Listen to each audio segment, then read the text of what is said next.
Hello nurses, let's talk about PPH, postpartum haemorrhage. আমাদের আগে পিপিএইচের একটা গাইডলাইন ছিল, যেটা বর্তমানে 2025-এ স্লাইড চেঞ্জ হয়েছে। তো তার জন্য যে কেয়ার, পিপিএইচের ম্যানেজমেন্ট অর ট্রিটমেন্ট সবটাই একটু চেঞ্জ হয়েছে। তো চলো শুরু করি আজকের ভিডিও। কি পুরনো গাইডলাইন্স ওয়াইজ কী ছিল? For normal vaginal delivery blood loss যদি 500 ml এর বেশি অথবা সমান হয়, তখন সেটাকে আমরা পিপিএইচ বলবো। এবং এলইউসিএস এর জন্য যদি blood loss greater than equal to 1000 ml হয়, তখন আমরা তাকে পিপিএইচ বলবো। এটা ছিল ওল্ড গাইডলাইন। নিউ গাইডলাইনে কি আছে? নিউ গাইডলাইনে সেমই রয়েছে, শুধু কিছু জিনিস অ্যাড হয়েছে। কি? According to new guideline 2025 WHO, blood loss যদি 300 ml এর থেকে বেশি হয় অথবা সমান হয় এবং তার সাথে এই নিচে লেখা অ্যাবনর্মালিটিসগুলোর মধ্যে যে কোনো একটাই প্রেজেন্ট থাকে, তাহলেই সেটাকে আমরা পিপিএইচ হিসাবে গণ্য করব। কি কি অ্যাবনর্মালিটি দেখবো? First, pulse. মায়ের পালস যদি greater than 100 beats per minute থাকে, সিস্টোলিক ব্লাড প্রেশার যদি লেস দেন 100 mmHg থাকে, অথবা ডায়াস্টোলিক ব্লাড প্রেশার যদি লেস দেন 60 mmHg থাকে। And last but not the least, shock index যদি 1 থেকে বেশি হয়। 300 ml ব্লাড লস অথবা তার সাথে এই 3-4 পয়েন্টের যে কোনো একটা যদি প্রেজেন্ট থাকে, তাহলেই সেটাকে আমরা পিপিএইচ হিসেবে ক্যাটাগরাইজ করব। এখানে একটা কথা আছে, সক ইন্ডেক্স। সক ইন্ডেক্স কি? সক ইন্ডেক্সটা হলো একটা রেশিও, পালস এবং সিস্টোলিক ব্লাড প্রেশারের রেশিওকে আমরা সক ইন্ডেক্স বলি, ঠিক আছে? আর মডিফাইড সক ইন্ডেক্সটা কি? মডিফাইড সক ইন্ডেক্স হচ্ছে এমএপি, যেটা mean arterial blood pressure, by SBP, যেটা কি সিস্টোলিক ব্লাড প্রেশার। এমএপি জিনিসটা আবার কি? এমএপি হলো diastolic blood pressure plus pulse pressure by 3। Pulse pressure জিনিসটা আবার কি? পালস প্রেশার মানে হচ্ছে এসবিপি মাইনাস ডিবিপি। ওকে, তো এটা একটা ছোট জিনিস এর মধ্যে এলো বলে দিলাম। আচ্ছা, এটা 1 number point. New guidelines wise এটা একটা ডেফিনেশন পিপিএইচ এর। তার সাথে আগে যেটা ছিল অবশ্যই সেটাও আছে, objectively measured blood loss greater than equal to 500 ml within 24 hours after birth, specially first 2 hour. মানে আগে যেটা ছিল যে 500 ml থেকে বেশি হলেই আমরা সেটাকে পিপিএইচ হিসেবে অন্তর্ভুক্ত করবো, সেই জিনিসটাই কিন্তু আছে। ওকে ওকে, চলো, এই যে অবজেক্টিভলি মেজার্ড বলে একটা কথা মেনশন করা রয়েছে ডাব্লিউএইচওর, এই কথাটার মানে কি? এই কথাটার মানে হচ্ছে পেশেন্টের ডেলিভারির সময় থেকে এক্স্যাক্ট আমরা যে ব্লাডটা মেজার করেছি। এটা কিভাবে মেজার করা হয়? লেবার টেবিলে তো থাকে মা, তাহলে আমরা কি করে মেজার করবো ব্লাডটা? এটা দুভাবে করা যায়, কিন্তু ডাব্লিউএইচও স্পেশালি একটা কি বলবো, ইকুইপমেন্টসের নামই বলে দিয়েছে। কি? The help of calibrated V drip. Calibrated brass V drip, actually কথাটা হচ্ছে ব্রাস ভি ড্রিপ। এটা কিরকম দেখতে? এটা এরকম টাইপের দেখতে, একটা মানে কি বলবো, পিভিসির জিনিস, যেটা এই পোর্শনটা মায়ের পেরিনিয়ামটা থাকবে, আর নিচের এখানে একটা পাউচের মতো রয়েছে, এই যে ব্লাডটা এসে এই পাউচে জমা হবে। ক্যালিব্রেটেড মানে এখানে হচ্ছে ক্যালিব্রেশন করা রয়েছে, এটা দেখে বোঝা যাবে যে কত এমএল ব্লাড লস হলো।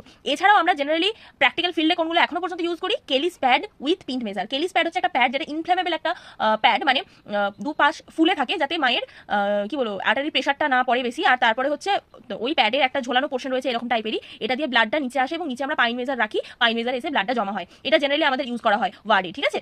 আর এছাড়াও এই যে ক্যালিব্রেটেড ব্রাস ভি ড্রেপ, এটা একটা ওয়ান টাইপ অফ ড্রেপ, এই ড্রেপটা ইউজ করা হয়। আমাকে অবজেক্টিভলি মেজার করতে হবে ব্লাড লস অ্যাকচুয়ালি কতটা হচ্ছে। তো এইটা হচ্ছে আমার ফার্স্ট অফ অল পিপিএইচ এর ওল্ড গাইডলাইন, তার সাথে নিউ গাইডলাইন, সবাই দেখে নাও।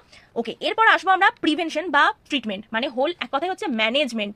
ফার্স্ট অফ অল আমাকে ট্রিটমেন্ট তো পরে হবে, তার আগে আমাকে কি করে পিপিএইচটা প্রিভেন্ট করবো সেটা আমাকে জানতে হবে। কি প্রিভেনশন? একটা কথা আছে না, prevention always better than cure.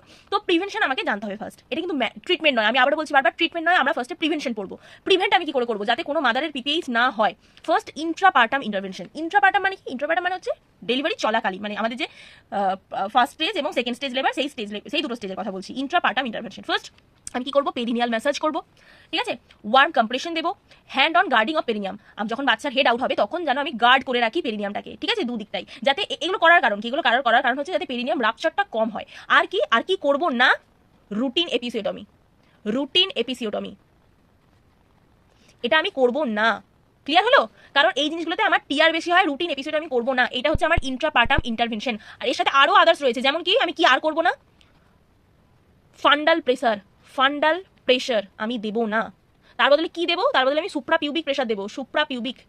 সুপ্রাপিউবিক pressure দেবো, বাট ফান্ডাল প্রেশার কিন্তু আমি দেবো না।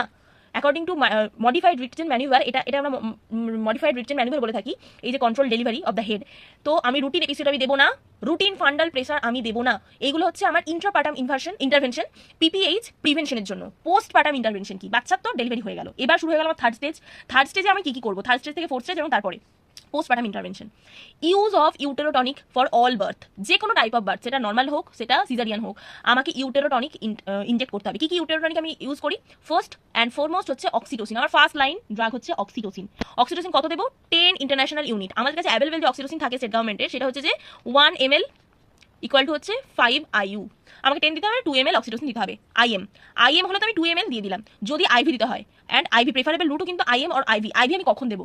যদি মাদারের আমার আগে থেকে IV ক্যানুলা করা থাকে, মানে আমার প্রেজেন্ট থাকে, তবেই আমি IV দেবো। না হলে কিন্তু আমি তখন বাচ্চার হেড আউট করার পরে বাচ্চাকে মানে কট ক্ল্যাম্প করলাম না বা কিছু করলাম না, আমি মায়ের ক্যানুলা করতে শুরু করছি, এই জিনিসটা নয়। আমার ফার্স্ট অপশন হচ্ছে IM, তারপরে আমার প্রেফারেবল রুট হচ্ছে IV।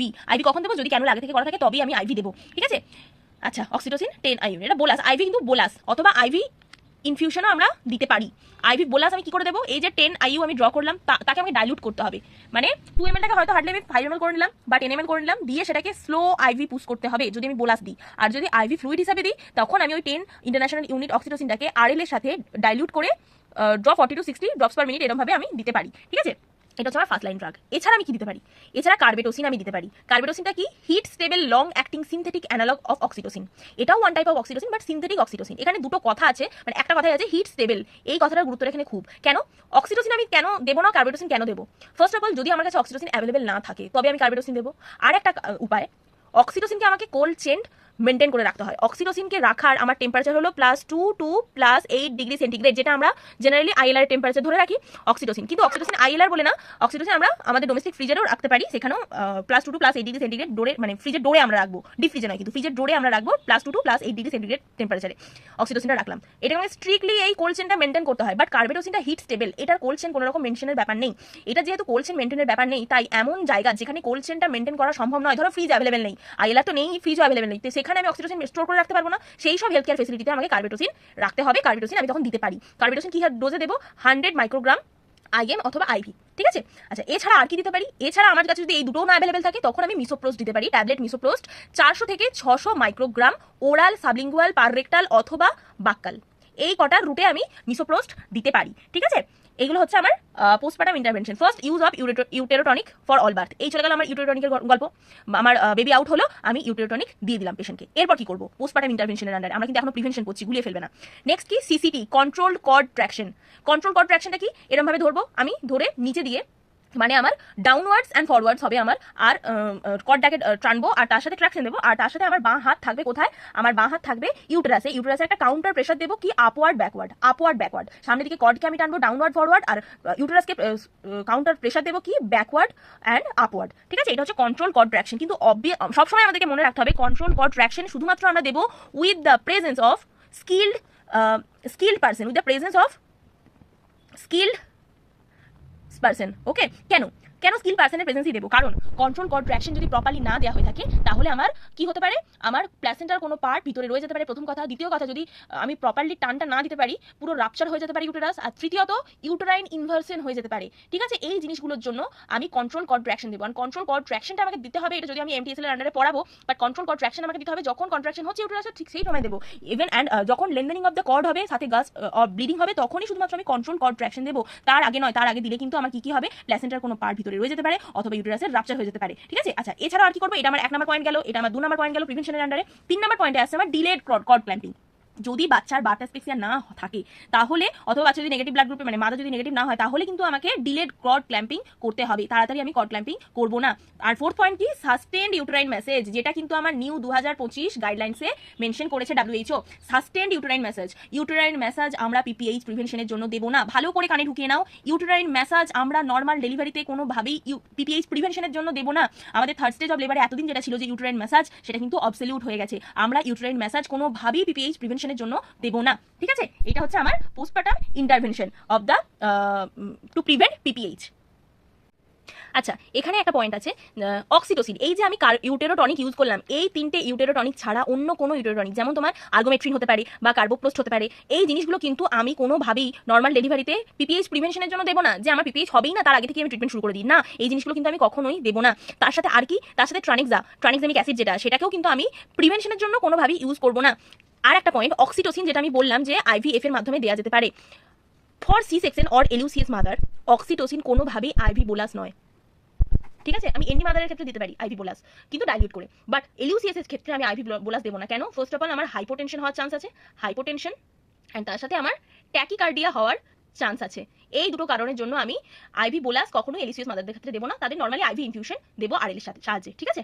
ওকে, এবার আমরা জানবো যে এই যে 2025-এ গাইডলাইন্সে নতুন চেঞ্জ হয়েছে পিপিএইচ ট্রিটমেন্টে, সেই ট্রিটমেন্টটা কি? ট্রিটমেন্টটা চেঞ্জ বেসিক্যালি কিছুই নয়, শুধু কিছু নতুন জিনিস অ্যাড হয়েছে, কিছু জিনিস বাদ গেছে। কি সেটা চলো দেখে নেওয়া যাক। ট্রিটমেন্ট, এতক্ষণ আমরা প্রিভেনশন পড়ছিলাম, এবার আমরা ঢুকলাম ট্রিটমেন্টে। ট্রিটমেন্টে আমরা কি পড়বো? ট্রিটমেন্টে একটা বান্ডেলের নাম বলেছে WHO। কি বান্ডিল? ই মোটিভ বান্ডিল। ই মোটিভ বান্ডিল। ই মোটিভের জিনিসটা কি? এটা নিমোনিক্স। ই ফর কি? ই ফর হচ্ছে আর্লি ডিটেকশন। আর্লি ডিটেকশন কিভাবে করবো? ওই যে আমি ডায়াগনোসিস বললাম যে কি কি দেখে আমি পিপিএইচ বলবো, নিউ গাইডলাইন্স পিপিএইচ এর কত এমএল এর বেশি হলে আমরা পিপিএইচ বলবো, তার সাথে কি সাইন সিমটম থাকবে, সেই জিনিসগুলো আমাকে আর্লি ডিটেক্ট করতে হবে। তার জন্য আমার কিন্তু ওই ব্রাস ভি ড্রেপ যেটা ক্যালিব্রেটেড ওইটা অথবা ক্যালিসপ্যাড, আমি যেভাবেই হোক না কেন মাদারের ব্লাড লস কতটা হচ্ছে সেটাকে কিন্তু আমাকে ভালো করে অবজার্ভ করতে হবে। এবং তার সাথে ইউটেরাইন টোন চেক করতে হবে থার্ড স্টেজ অফ লেবারে। ইউটেরাইন ম্যাসাজ কিন্তু নয়, ইউটেরাইন টোন চেক করবো আমি, যে ইউটেরাসটা কন্ট্রাক্ট হয়েছে না, সফট রয়েছে, বুগি রয়েছে, এই জিনিসগুলো আমাকে চেক করতে হবে, ইউটেরাইন চেক। তো এই সেটা আমার আর্লি ডিটেকশন চলে গেল। ঠিক আছে, আমি ডিটেক্ট করে ফেললাম যে আমার পিপিএইচ হচ্ছে মাদারের। ওই যে দুটো স্টেপ, 1-300 ml এর বেশি উইথ হিমোডাইনামিক ওই সিমটমসগুলো, অথবা কি না আমার 500 ml এর বেশি, দুটোর মধ্যে কোনো একটা পেয়ে গেলাম আমি ধরে নিলাম মাদারের পিপিএইচ হয়েছে। এবার আমার করণীয় কি? এবার আমার ফার্স্ট হচ্ছে ই হয়ে গেল, এবার এম ফর হচ্ছে ইউটেরাইন ম্যাসাজ। আমি এবার ইউটেরাইন ম্যাসাজ করব। আমি কিন্তু নর্মাল কন্ডিশনে ইউটেরাইন ম্যাসাজ করব না, যদি আমি ডিটেক্ট করতে পারি যে হ্যাঁ মাদারের পিপিএইচ হচ্ছে তখনই একমাত্র আমি ইউটেরাইন ম্যাসাজ করব। ব্যাস, আমি ইউটেরাইন ম্যাসাজ করছি। তার সাথে কি করব? তার সাথে আমি অক্সিটোসিক্স অ্যাড করব। নর্মালি আমি অক্সিটোসিক্স দিয়েছি কিন্তু থার্ড স্টেজ অফ লেবারে, কিন্তু এখন যখন আমি মাদারকে পিপিএইচ হিসেবে ডিটেক্ট করলাম তখন আমি আবার অক্সিটোসিক্স দেব। কি কি অক্সিটোসিক্স দেব? এখানে আমার ফার্স্ট লাইন ড্রাগ হচ্ছে অক্সিটোসিন। তখন আমি অক্সিটোসিন দেবো কত ইউনিট? 440 ইন্টারন্যাশনাল ইউনিট, মানে হচ্ছে আমার 8 ml, 50-40 8 ml অক্সিটোসিন আমি দেবো। ঠিক আছে, আইভি বোলাসও দিতে পারি অথবা আইএম দিতে পারি, বাট এখানে জেনারেলি আইভি বোলাসটাই আমি প্রেফার করি, কারণ আমার পিপিএইচ হয়ে গেছে মাদারের, এবার আমাকে তাড়াতাড়ি মাদারকে কিওর করতে হবে। অক্সিটোসিন দিলাম। অক্সিটোসিন যদি আমার কাছে নট সাপ্লাই থাকে বা নট অ্যাভেলেবল থাকে তখন আমি কি করবো? তখন আমার নেক্সট অপশন আসছে আর্গোমেট্রিন, যেটা 0.2 mg আইএম আমাদেরকে দিতে হয়। এটা কখনোই আইভি রুটে আমরা দিই না, এটা অলওয়েজ আইএম রুটে দিই। অথবা সিন্টোমেট্রিন। আর্গোমেট্রিনের কন্ট্রাইন্ডিকেশন আছে কয়েকটা। কি কি কন্ট্রাইন্ডিকেশন আর্গোমেট্রিনের? ফার্স্ট, এটাকে আমরা নিউমোনিক দিয়ে একটা ডিনোট করি toper, TOPER, T for first twin delivery. যদি টুইন প্রেগন্যান্সি থাকে ফার্স্ট উইন ডেলিভারির পর কখনোই আমরা আর্গোমেট্রিন দেবো না। O for organic heart disease, অর্গানিকটা ওটা মেলানোর জন্য বলা হয়েছে, ও মানে যে কোনো type of heart disease. P for pre eclampsia, E for eclampsia, R for RH negative mother. এই কটা ক্ষেত্রে আমরা আর্গোমেট্রিন কখনোই অ্যাডমিনিস্টার করবো না। এবার আসি সিন্টোমেট্রিন জিনিসটা কি? সিন্টোমেট্রিনটা হচ্ছে আমার একটা fixed dose combination of oxytocin and ergometrine, যেখানে কি ফিক্সড ডোজ? অক্সিটোসিন আমার 5 ইন্টারন্যাশনাল ইউনিট থাকে আর আর্গোমেট্রিন 0.5 mg থাকে। ঠিক আছে, যদি অক্সিটোসিন না अवेलेबल থাকে তখন কিন্তু আমরা এই অপশনগুলোতে যাব। আর্গোমেট্রিন দিলাম, আর্গোমেট্রিন দেওয়ার পরেও যদি আমার না কমে ব্লিডিং, তখন আমি কি করব? তখন আমি প্রোস্টাগ্ল্যান্ডিন অ্যাড করব, PGE1 মিসোপ্রোস্ট অথবা PGF12 কার্বোপ্রোস্ট, এই জিনিসগুলো অ্যাড করব। মিসোপ্রোস্টের ডোজ কি হবে এখানে? 800 মাইক্রোগ্রাম। আমি নরমালি কি বলেছিলাম 400 থেকে 600 মাইক্রোগ্রাম, কিন্তু এবার যেহেতু পিপিএইচ হয়ে গেছে ডোজ কিন্তু বাড়লো। ডোজ কত হলো? 800 মাইক্রোগ্রাম, এবং WHO মেনশন করে দিয়েছে যে অনলি সাবলিঙ্গুয়ালি আমি এটাকে অ্যাডমিনিস্টার করব। ঠিক আছে, তো আমার ই মোটিভের ও পর্যন্ত আমি গেলাম, অক্সিটোসিক্স আমি দিয়ে দিলাম, তারপরেও ব্লাড কমছে না, ব্লিডিং কমছে না, তখন আমি দেবো টি ফর মোটিভের, T for tranexamic acid. Tranexamic অ্যাসিডটা কি? একটা অ্যান্টি ফিব্রিনোলাইটিক ড্রাগ। ট্রানিক্সামিক অ্যাসিড দেবো আমি 1 গ্রাম স্লো আইভি, এটা বলাই থাকে 1 ml পার মিনিট, এই হিসাবে আমি ট্রানিক্সামিক অ্যাসিড দেবো। ট্রানিক্সামিক অ্যাসিড অ্যাকচুয়ালি আমার 5 ml এ 500 mg থাকে, তার টোটাল 10 ml এ 1 গ্রাম, তাহলে 10 মিনিটস ধরে আমি দেবো slow IV 1 ml per minute tranexamic দেবো। ট্রানিক্সার কিছু কন্ট্রাইন্ডিকেশন রয়েছে। ট্রানিক্সামিক আমাকে ফার্স্ট অফ অল দিতে হবে 3 ঘন্টা, মানে বার্থের পরে 3 ঘন্টার মধ্যে আমাকে ট্রানিক্সামিক অ্যাসিড দিতে হবে। যদি 3 ঘন্টা অতিক্রান্ত হয়ে যায় তখন আমি আর কোনোভাবেই কিন্তু দেবো না। দ্বিতীয়ত, যদি পেশেন্টের নোন হাইপার সেন্সিটিভিটি থাকে ট্রানিক্সামিক অ্যাসিডে তাহলে আমি দেবো না। থ্রম্বো এমবোলিজম যদি থাকে পেশেন্টের তাহলে আমি দেবো না। রেনাল ফেলিওর যদি থাকে তাহলে আমি দেবো না। রেনাল ফেলিওর থাকলে কেন দেবো না? কারণ রেনাল ফেলিওর থাকলে তো ড্রাগটা এক্সক্রিট হতে পারছে না, তখন আমার কি হবে? তখন আমার ট্রানিক্সার টক্সিসিটি হয়ে যাবে। দেন আর যদি পেশেন্টের নোন কনভালশন থাকে তখন আমি দেবো না। আর ফার্স্ট ডোজ ট্রানিক্সার ফার্স্ট 1 গ্রাম দিলাম, যদি তারপরেও না কমে তখন 30 মিনিট পর আমি সেকেন্ড ডোজটা দিতে পারি। এরপরে মোটিভের আইভিটা কি? আইভি হচ্ছে আইভি ক্রিস্টালয়েড, কারণ আমার পেশেন্টের ব্লাড লস হয়ে গেছে, হাইপোভলমিক শকে চলে যাবে পেশেন্ট, এবার তাই জন্য আমাকে আইভি ক্রিস্টালয়েড দিতে হবে। ক্রিস্টালয়েড কি আমার অপশন আছে? RL অথবা NS। তার সাথে আমাকে কি করতে হবে? হোয়াইট বোর্ড ক্যানুলা করতে হবে পেশেন্টের। হোয়াইট বোর্ড ক্যানুলা মানে বড় ক্যানুলা, মানে মেনলি আমরা 18 গেজ গ্রিন ক্যানুলা ইউজ করি, দিতে হবে। এবং তখনই পেশেন্টের ব্লাড স্যাম্পল আমাকে নিয়ে নিতে হবে। কিসের জন্য? পেশেন্টের BTCT, PTINR এই সমস্ত কিছু চেক করার জন্য আমাকে পাঠাতে হবে, এবং তার সাথে মানে গ্রুপিং এর জন্য পাঠাতে হবে। কেন? কারণ পেশেন্টের পিপিএইচ হচ্ছে, পেশেন্টের যে কোনো টাইমে ব্লাড লাগতে পারে, তাই জন্য আমাকে তার আগে গ্রুপিং গুলো করতে হবে। তো যখন আমি ক্যানুলা করবো তখনই আমি ব্লাড ড্র করে নেবো, 2 হাতে দুটো আমাকে ক্যানুলা করতে হবে এবং আমাকে আইভি ক্রিস্টালয়েড চালাতে হবে। আর লাস্ট মোটিভের ফর হচ্ছে examination of the genital tract plus escalating treatment. Genital tract আর ভ্যাজাইনা আমি ভালোভাবে চেক করবো, কোথাও কিরকম ভাবে রাপচার হয়েছে, আমি যে সুচার করেছি সেই সুচার ভালোভাবে দেখতে হবে, এবং তার সাথে escalating treatment. What is escalating treatment? আমি এতক্ষণ দিলাম ট্রিটমেন্ট যা দেবার তাতে কাজ হচ্ছে না, তাহলে আমাকে ট্রিটমেন্টের মানটা বাড়াতে হবে। কি করতে হবে?